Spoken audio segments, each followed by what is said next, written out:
Okay. Um, Hopefully you can see my screen okay and everything's working all right. So I'm going to talk about today our ways that we try to counter blitzes.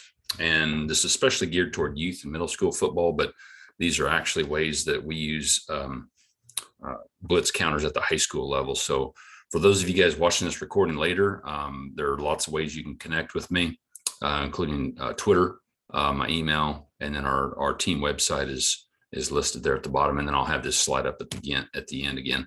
One thing I always try to emphasize whenever I give a clinic talk or presentation is talk about what you're really doing it for with the kids and what kind of things and tools that you use for motivation. And I just ask, like, if you're coaching a youth team or middle school team, like, what's your word for 2022? And like, do you have a theme or a word that you're using for this year? Our seniors or going to be seniors chose the word sharp. Kind of has to do with, I guess, jaguar claws, so to speak. And so we're going to talk about all the different ways that we can be sharp on and off the field. And that's going to be a theme that we'll use to kind of guide our season. Furthermore, we always have these core values in the back of our minds. And these are posted on the back of our camp t-shirt that we will have. And so I very strongly believe in teaching core values like this to kids, because if they get good at these things, they're going to be really good at football. So here you go. What do many youth defensive coaches do to create headaches in you? Well, a lot of times they'll quote unquote send them, they'll send linebackers, they'll blitz you time and time again, even on downs that are not passing downs. And, if that looks like your backfield, your kids are getting sacked in the backfield on, first, second, third down, whatever.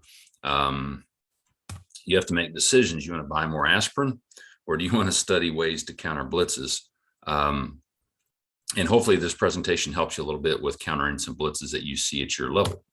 So I have 10 ways. Actually, I have a couple of bonus add-ons I did this week when I was putting this together. So actually I have a dozen different ways that you can use to counter blitzes. I'm not going to read all these now because we're going to go through them one by one. Then at the end, I'll show you some game film of how it applied for us this past season. So my reason number one, or way to counter blitzes number one, would be don't be predictable, especially in passing situations. Anybody that's ever coached defense knows that the number one offense you want to go against is when the offense is predictable, especially on third and long. And then the opposite of that is true. Obviously, the converse of that is true, where the hardest offense to coach against are the ones that are unpredictable. So that being said, don't go on the same snap count, don't have the same formations, don't always throw to the same side, and especially don't always set up your quarterback in the same spot. One thing that I think makes us as coaches get in this mindset that we can look like, have our team, where we want our team to look like the Kansas City Chiefs or some good football team, where you see Patrick Mahomes setting up in the pocket and he's hanging out back there and he's taking 7, 8, 9 seconds to throw. That's very, very unrealistic, in my opinion, at any of the youth or middle school or even high school levels, because we just don't have O linemen like that. To me, in my opinion, the O linemen are closer to the skill level and whatnot to the D linemen at the NFL level than at any other level. So what we see on TV is not what we can expect from our kids, obviously. We just don't have that much time to sit back there and pass. And these O linemen, to me, I think O lineman skills take a lot longer to develop than D lineman skills. And so it finally catches up. The O linemen, I think, finally catch up to the D linemen once you get to the higher levels of football. Point number two, try to change the snap count. Of course, this is a kind of a no-brainer. Teams love to blitz against offenses that have the same exact cadence, and that gives the defense a speed advantage, which is not what you want offensively, obviously, because you want to try to use the snap count to your advantage. So now we can talk about that and we can say that, but you actually have to do that. So change the snap count frequently in practice, more than just once or twice a practice. You can't just go on one time of practice and expect your kids to be able to go out there on the field and do it in a high pressure game situation. And I do recommend that your coaches, especially your O-line coach and your wide receiver coach, change the snap count in their drills. Of course, the wide receivers should be going off ball movement. That's how we teach it anyway. We teach them never to go off a snap count. But still, one reason why we have the wide receiver coach change up snap count is so that the receivers get used to hearing different snap counts, because when they get in a passing situation, they're all thinking about their route and how they're going to get open, how they're going to catch the ball, score a touchdown, whatever. But if they are not used to different snap counts, they're going to be the first ones to jump when you go on 2, when it's 3rd and long. Another tip, simplify. You don't have to have like 4, 5, 6 different snap counts. Just go on 1 or go on 2, and just rarely use 2. If kids struggle going on a 2, just try a freeze count where you actually don't even run a play. Yeah, you probably have to use a timeout in that situation, but at least you get a chance where you can draw the opponent off sides, get 5 free yards every now and then for those blitz heavy teams. And I know a really good coach that coaches in Missouri now, but he won like 4 state titles in Kansas, and he was he's very simple in his snap count. His quarterbacks would always go on go after they raised their arms up, and then every once in a while they would go on go, but they wouldn't go. They would go on a 2 count or something like that. And they were very good about catching opponents off sides, but they were very simple in how they did it. They just use 2 different snap counts. And then another tip is always go on 2 or your long count whenever you're inside your own 5-yard line. A lot of teams do that, and that's basically because if you get a kid that jumps, you're only going to lose half the distance to the goal, whereas if the other team jumps, the defense jumps, you're going to gain 5 yards and get out of the hole a little bit more. Number 3, attack the defense. This is what we talk to our kids a lot when we're facing a blitz heavy team. We want to get get the passiveness out of the kids' heads in practice by preaching an attack mentality. So we'll put the word attack on our scouting reports. We'll say it every day in our drills. We'll say it every day in our team periods. And we talk about how we're going to take the physicality to them, because teams too often, especially at the youth level, they get intimidated by blitzes, but they have to understand that, you got shoulder pads and helmets on too. You can take the aggressiveness to them. So if you want aggressiveness in blocking, everything you do to attack the blitz cannot be pass pro. And I'll talk about that here in a little bit about, you need to have some run plays in your game plan so you can counter the blitz that way too. Number 4 is kind of more for our offense. We're a gap scheme team for the most part. That's our base, our bread and butter plays. So when we run power and we run counter, we try to use our down blocks as ways to counter the blitz. So I kind of teach those schemes as a kind of a quasi zone scheme, so that we come off on our angles on our down blocks. And if the defense changes positions or goes into a gap, then we can take our flatter down blocks and lock onto those blitzers. And that's a tip that I always give my linemen. If we're going against a blitz heavy team, we try to have them take a flatter down block, meaning more parallel to the line of scrimmage, so that they're not missing the kids behind the defender. Too often kids miss behind the defender because their angle is not proper. The other thing we do to teach the O-line is to use their hands aggressively to lock on the blitzers. And that's one thing that kids will do is they'll whiff or they'll go right by a blitzer, but it's just one reason they miss them is because they don't have their hands up there. They're trying to duck a shoulder into them or whatever. So thumbs up, elbows to the ribs, short choppy steps. And then we use the phrase a lot, stay on your track, which is kind of that 45-degree angle down block track. And if everybody does that, you'll see it on film here. If everybody does that, everybody's going to pick up their guys. Number 5, get your kids to believe. I think your players must understand that blitzing is taking a risk, that it can lead to some huge plays on offense.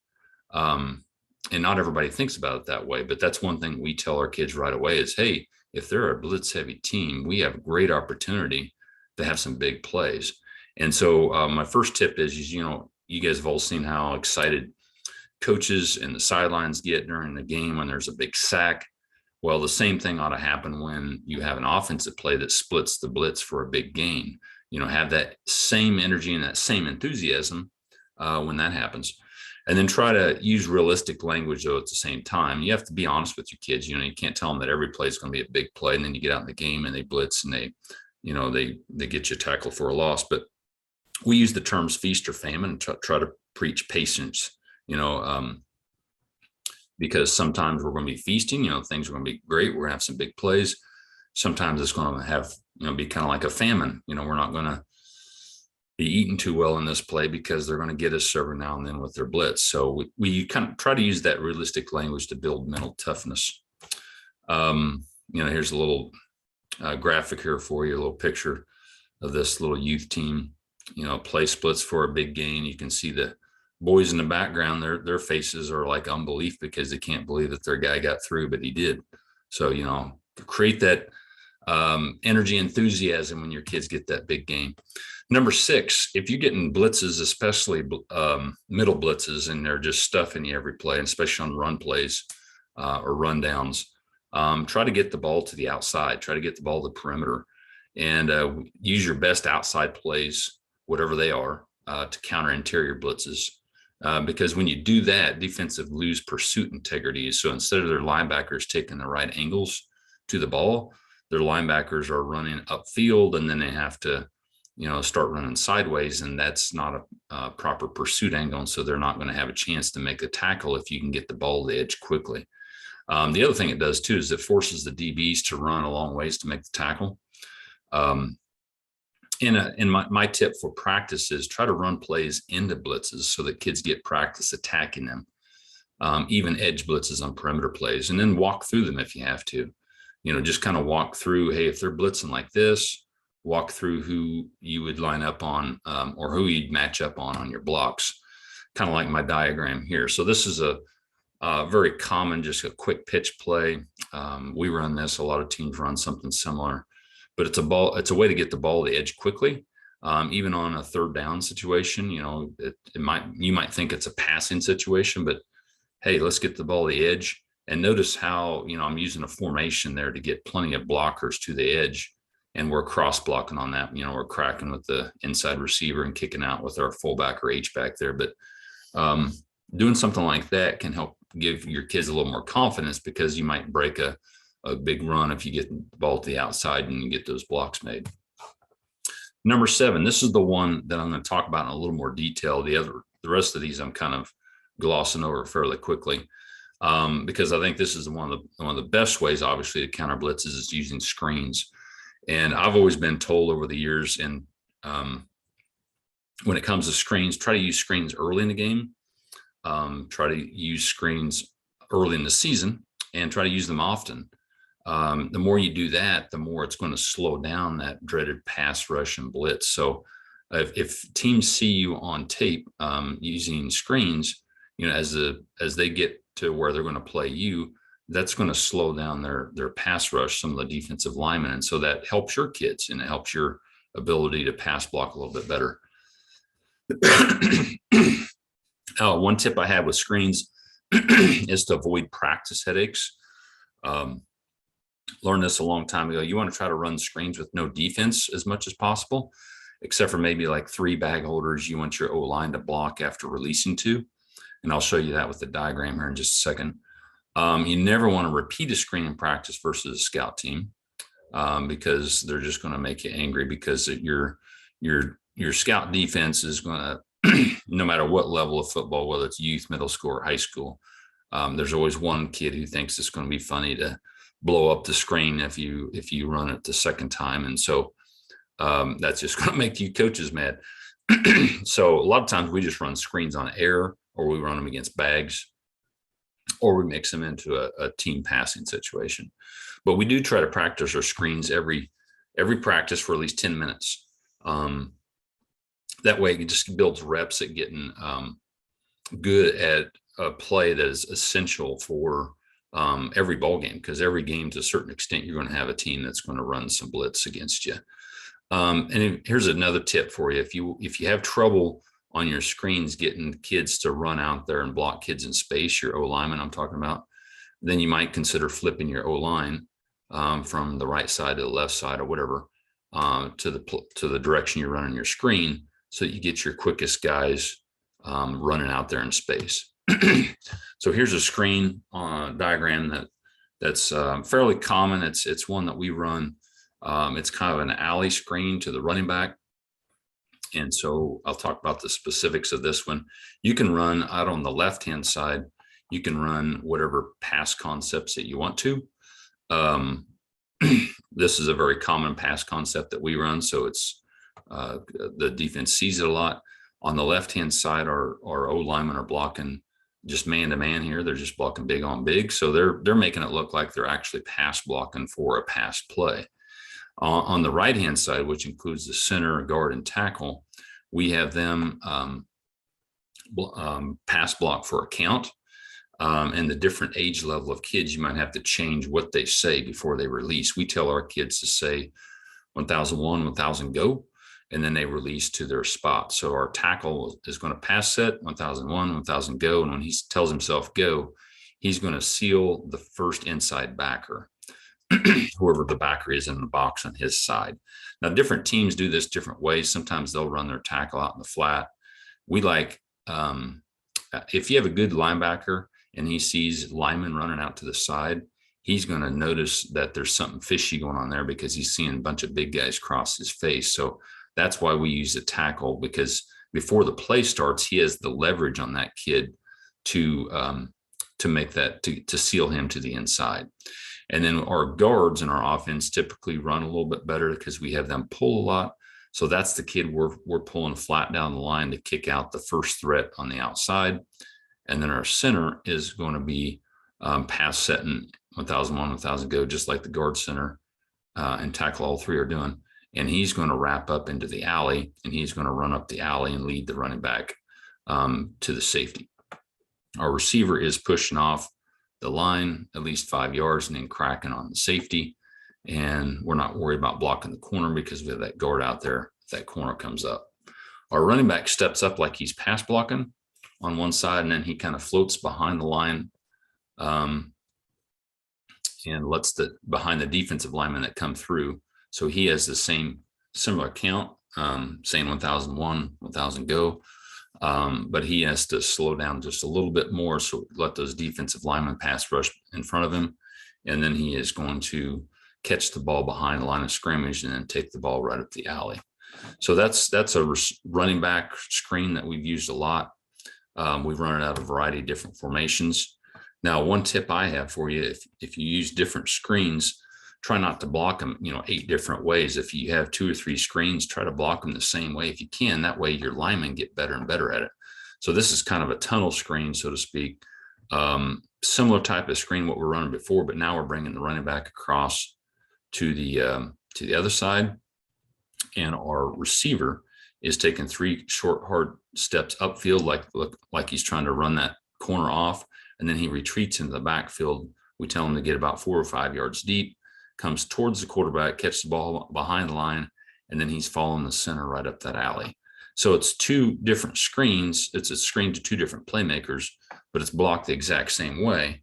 That way, like I said, your lineman can get better at it. Probably the number one thing about making a screen work, in my opinion, is no matter what level of football, is that kids can read body language. And kids can read body language in the quarterback. If your quarterback makes it look like he's trying to play keep away, the defense will probably sniff out the screen. They're probably going to blow it up. Your quarterback has to take his pass drop, and we have our quarterback have his eyes look over here to these routes that he's not thrown to, no matter which side the screen's going to.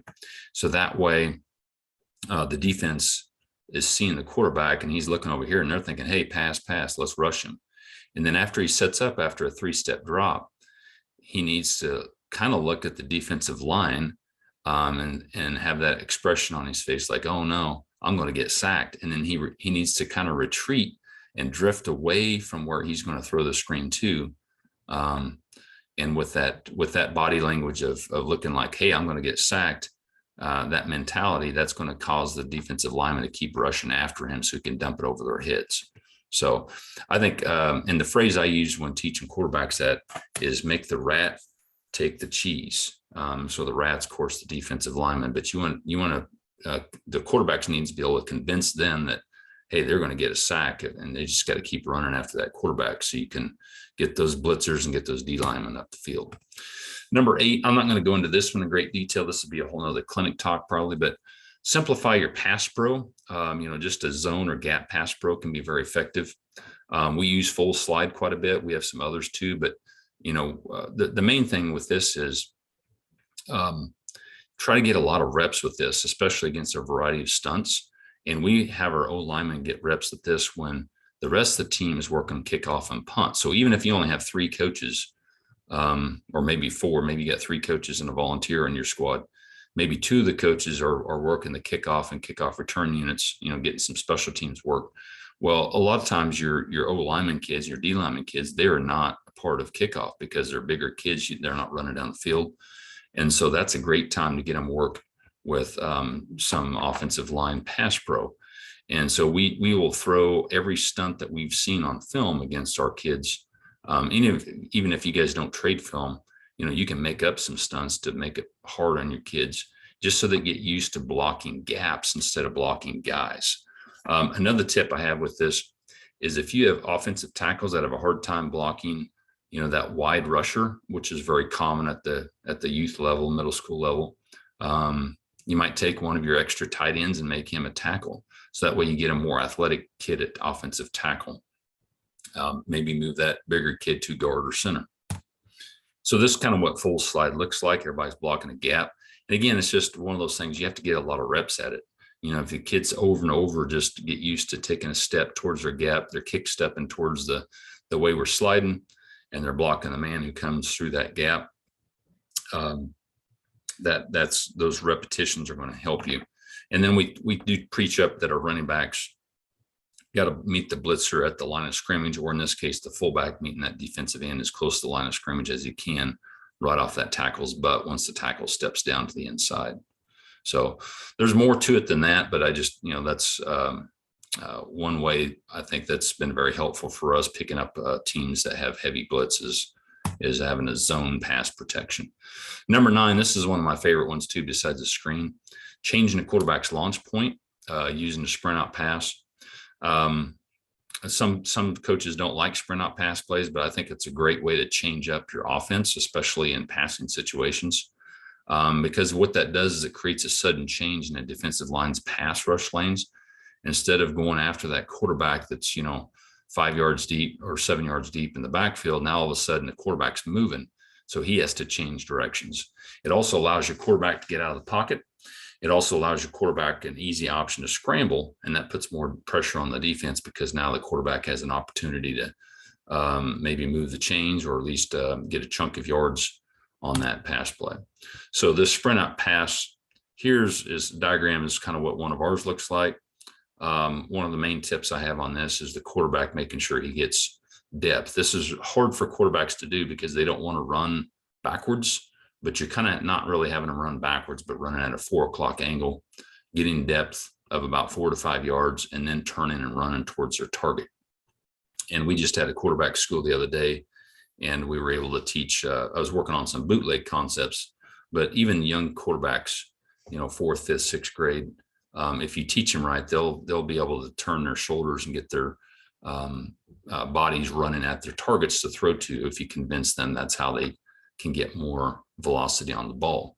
But sprint out pass has been very good for us to change up the pass rush against the teams are trying to do against us. Number 10, change your mentality on 3rd and long.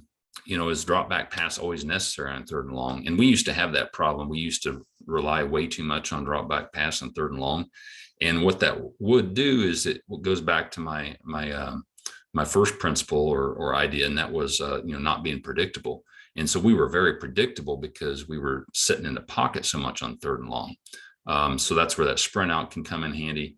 But what else can you do? You can do draws, you can do screen plays, you can even do a speed option play on 3rd and long, maybe a quick pitch or a favorite run play, maybe a quick pass game with a shorter route where you can catch and run to a first down. Maybe you want to have your quarterback just throw a hitch route to a kid and let your best receiver catch the ball and run to a first down. Don't always think that, the television commentators are always talking about how receivers need to get to the sticks on 3rd and 8 or whatever. Well, in youth football and different levels of football, it can be different. They don't necessarily have to get to the sticks. Sometimes it's just a matter of pitching and catching it to your best receiver and letting him run to the first down. And sometimes young kids don't always have the arm strength, especially if it's 3rd and 12, 3rd and 15, to get the ball downfield that far and at the younger levels of football. So you got a little bonus. I got a couple more I'll throw at you. Number 11, quarterbacks need to know how to escape pressure. Always teach quarterback to have 2 hands on the ball when leaving the pocket. That's key so they don't fumble the ball when they're running around. And I know, Patrick Mahomes doesn't always do that. And some of the NFL guys, they'll run around with their ball in one hand, but that's not real sound ball mechanics, in my opinion, because they're more likely to fumble. And actually, Mahomes did have a little problem fumbling a ball at the start of last year's season. But teach your kids to have 2 hands of the ball when they leave the pocket. And here's a diagram that I showed to our quarterbacks in quarterback school about the best ways that they can leave the pocket. So the green arrows show ways in which they can leave the pocket that are sound. The red arrows are the ways that they should not leave the pocket because they're likely going to put them in a worse position and probably get sacked for a greater loss of yards. And we'll have some drills that we'll do this during the season, and you can even teach your quarterbacks this when you're just doing pass plays with no defensive line. You can have kids walk through the defensive end line rush to get your quarterback to step up into the pocket so they escape pressure in the right way, or get used to at least stepping up in the pocket. So I'll show you an example of that on film. And number 12, this is a huge priority for me as a high school coach. I think you got to teach your quarterback quick release. The timing of pass plays is critical. The timing of pass plays is a marriage between a quarterback's footwork and the pass route. And if the quarterback does not have the arm strength to throw the deep vertical routes, it might just be simply that he's hanging on the ball too long. And especially you can see that in youth football. They can't get the ball that far downfield or 20 yards downfield. It's because they're holding on the ball too long. So we'll spend approximately 80% of our time at the high school level on quick passing game, because I think it's more important to help our kids stay out of 3rd and long. So we do a ton of coaching on 1st and 2nd down plays and how to move the change. And we only spend about 20% of our time on vertical routes, because 3rd and long are not high percentage downs anyway. So we spend a little more time on quick passing game to emphasize the quickness of getting that ball out. So, okay. Any questions so far? I'm going to stop here and then transition to my game film. No, that's really good stuff, Coach.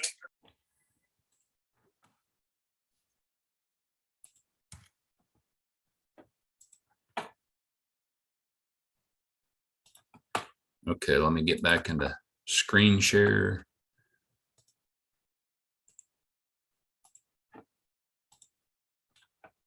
Okay.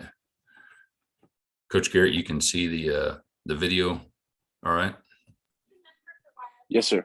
Okay. Okay. So I don't think I have a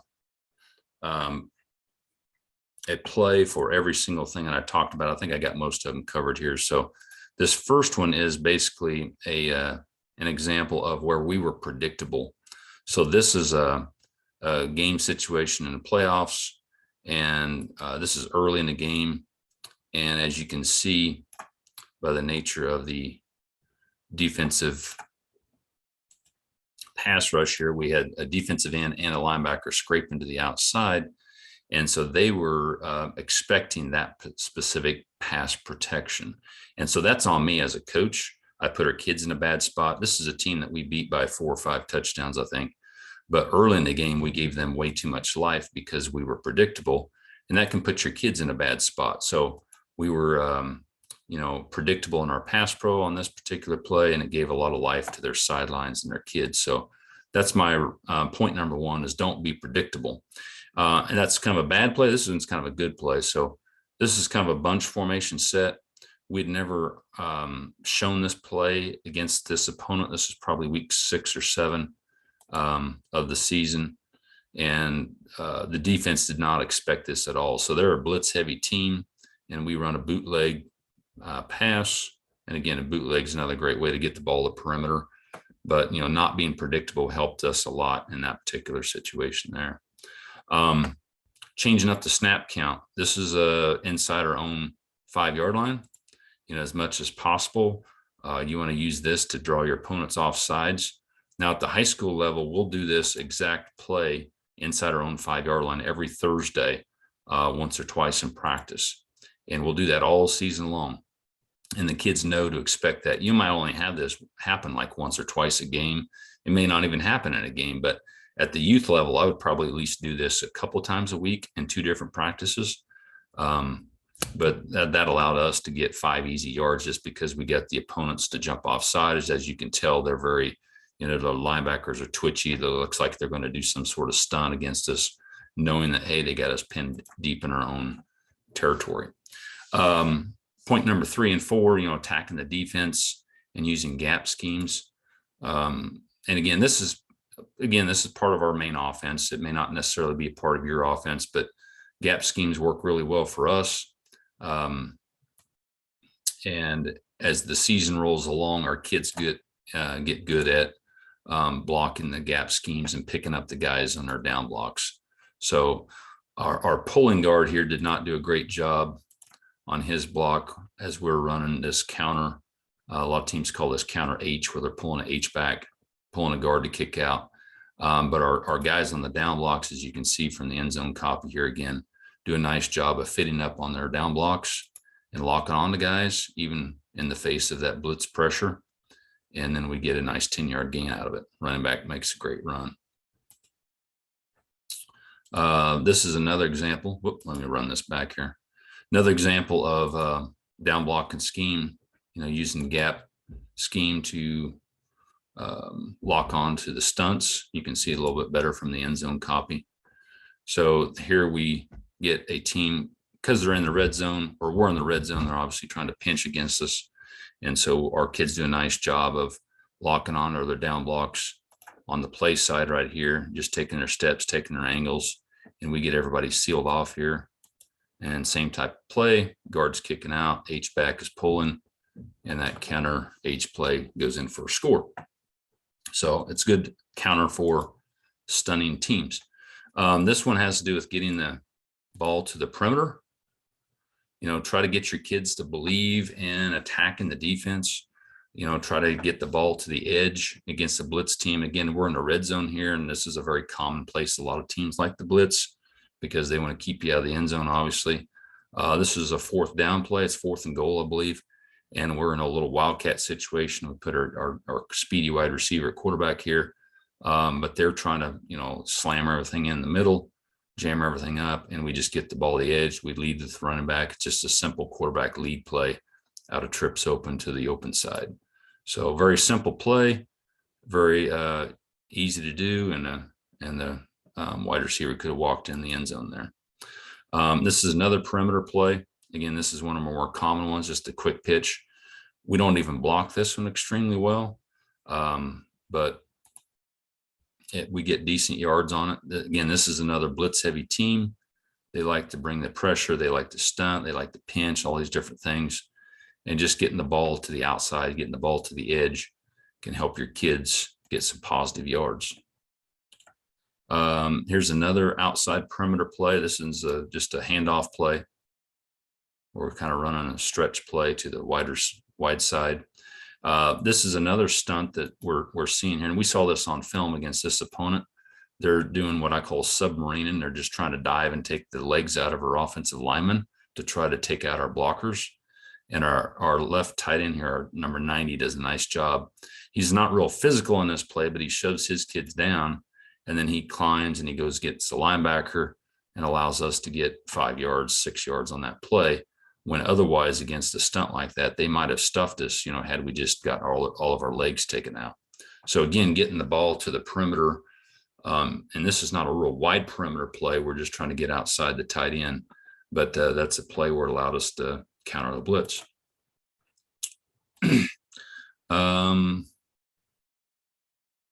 This next one is, let me back up here a little bit.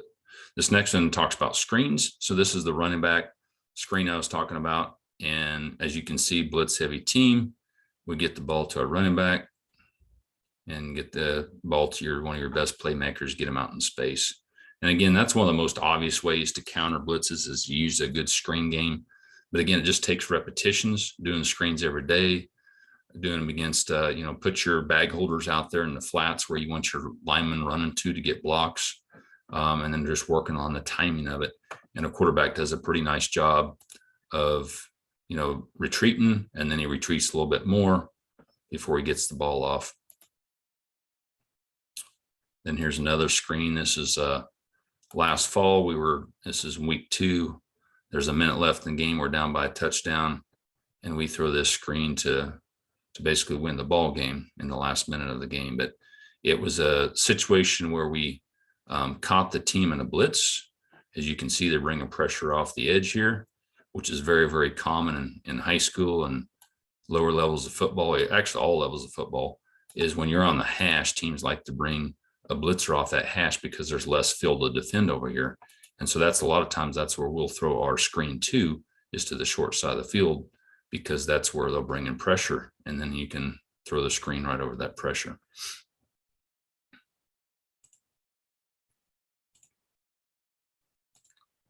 This next one has to do with number 10, changing your mentality on 3rd and long. Don't think that you have to always do drop back pass. It's 3rd and 9 right here.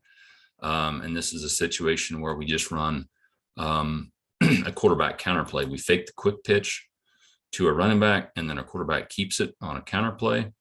And we don't get the first down, but we get close. Now it's 4th and 2, as opposed to it could be we have another down to get 2 yards, as opposed to getting sacked or something like that. But changing up your mentality, especially when you're in positive part of the field, when you're on the opponent's side of the 50, you have an opportunity to make it 4 down territory, so to speak. Number 11, teaching your quarterback to change escape routes. So this particular one is actually a blown RPO play. Our receiver wasn't looking for the ball fast enough, so our quarterback realized he couldn't throw to him. But our quarterback, and this kid was a senior, he's walking on at KU this next year, but this kid was very smart here late in the season at understanding where he could escape to. And he, of course, he's got a little speed there, and he breaks it for a nice long run. This is in our semifinal game. But again, it's a blown play, but instead of escaping to the outside, he goes up the middle. Okay. And that's where his opportunity to escape is, because as you can see, the defensive ends, once they see it looks like pass, they're keeping her outside leverage. And if he escapes to the outside, he's going to get sacked. Same situation here. This is a good job of escaping on, this is in a state championship game. And our quarterback takes his drop and immediately has a little pressure on the outside, but his escape path is a good one. And he breaks it for a nice run there. I know we did get a holding call on that play, but nevertheless, the quarterback made a great decision on his escape route, because if he goes at one of those bad angles to the outside or deeper, he's going to wind up getting sacked. So just teaching your quarterback how he can escape and where he can go. And sometimes it, especially a young quarterback, it takes a lot of practice and takes him to have a little courage, because he feels like, I can't go up the middle. That's where the defense is. That's actually where the defense isn't in most pass plays, because they're pass dropping and their defensive line is rushing with outside leverage. And then last one, and one of my favorites, teaching quarterback quick release. Teaching your kids to get rid of that ball quickly. This is another screen play that we run a lot, just a swing pass to the running back. And we don't exactly block this play extremely well by our wide receivers, but we still get 5 easy yards on it. But as you can see, our quarterback doesn't take a big drop here, because we teach him on these quick screens like this to take a 1 step and throw. And that's what he does. And getting that ball to the perimeter quickly helps him avoid, if you guys notice here, there's a blitzer right here on the back side, again, coming off the short side of the field, coming off the edge. He goes unblocked because we only have 5 linemen. So we run out of blockers, but it doesn't matter if you get the ball out fast. So teaching your kids that can help avoid the blitz. And here's one more, probably one of the most common errors in young quarterbacks is not throwing the fade route properly, because they hang on the ball too long. And we teach a 2-step drop on our fade route, and you can see our quarterback go 1-2, throw the ball, and he puts it up in the corner for a nice touchdown to our receiver. Okay. And again, that's a matter of teaching the quarterback over and over to get reps of what footwork you have him doing with what routes. And if, very common thing for kids to do on a fade route, young quarterbacks, is they'll take a big 3-step drop. They'll hang on to the ball. They'll look for the receiver's not open. So they'll drop a little bit more. Then they'll try to throw the ball late, and that ball doesn't get there in time.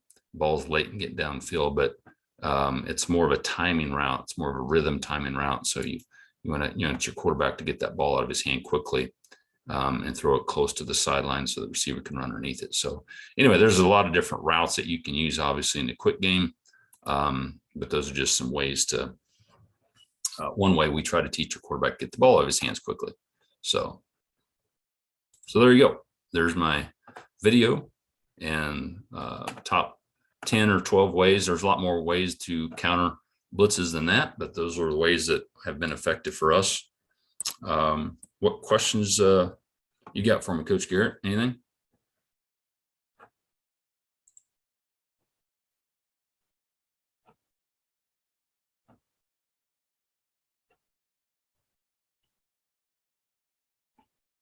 All right. Hey, thanks, Coach. I appreciate you coming. And I will get this developed into a YouTube video, and I'll get it posted at some point as this weekend, so other coaches can access it. So appreciate you coming. I don't know if I'll be back on here for yours or not, but good luck with your talk. I got a little conflict here later this morning, but let me know if you need anything by text message. All right. Thanks, Coach.